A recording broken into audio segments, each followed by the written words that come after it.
I find it a little difficult to say what the subject matter of this seminar is going to be, because it's too fundamental to give it a title. I'm going to talk about what there is. Now, the first thing, though, that we have to do is to get our perspectives with some background about the basic ideas which, as Westerners living today in the United States, influence our everyday common sense, our fundamental notions about what life is about. And there are historical origins for this which influence us more strongly than most people realize.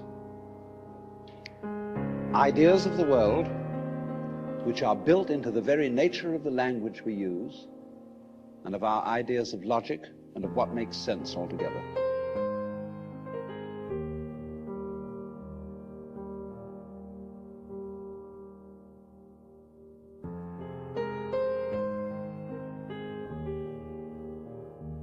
Now then, do you see that this is simultaneously an advantage and a terrible disadvantage?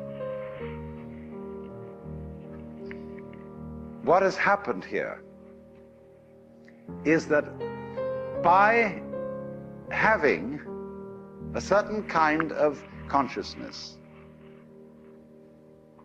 a certain kind of reflexive consciousness, being aware of being aware, being able to represent what goes on fundamentally in terms of a system of symbols, such as words, such as numbers.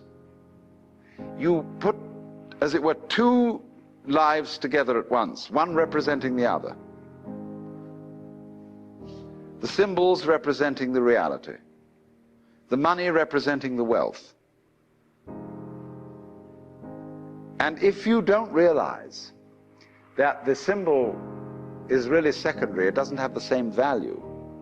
You know, people go to the supermarket and they get a whole cartload of goodies and they drive it through, and then the clerk fixes up the counter and this long tape comes out. And you say, $30, please. And everybody feels depressed. Because they give away $30 worth of paper, but they've got a cartload of goodies.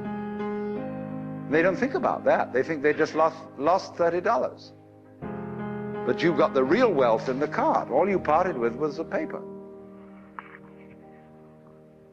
Because the paper in our system becomes more valuable than the wealth.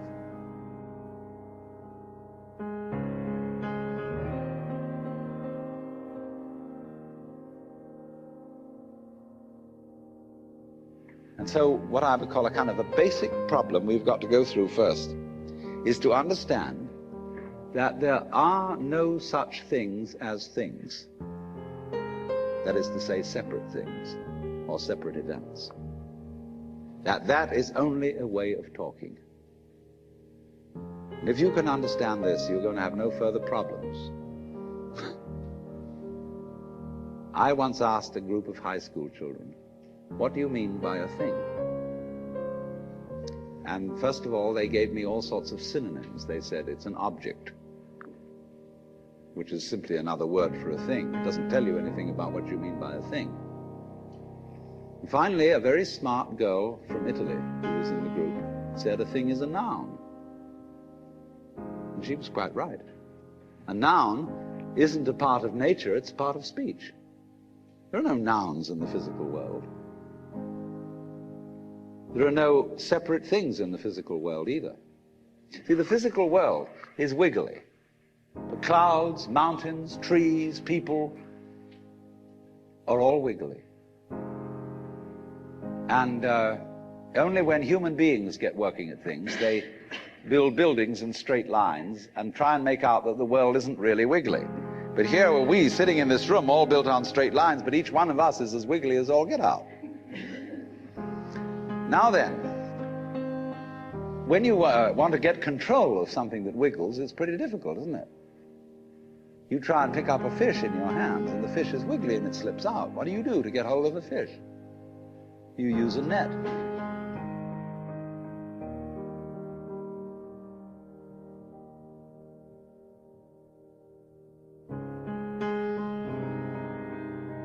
The myths underlying our culture and underlying our common sense have not taught us to feel identical with the universe, but only parts of it, only in it, only confronting it, aliens.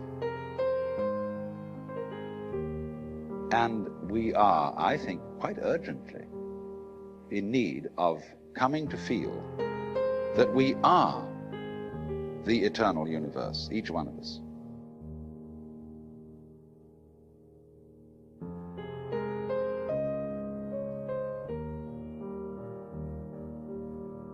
And so, in this way, we haven't realized that life and death, black and white, good and evil, being and non-being, come from the same center. They imply each other, so that you wouldn't know the one without the other. Now, I'm not saying that that's bad. That's fun. You are playing the game that you don't know that self and other go together in just the same way as the two poles of a magnet.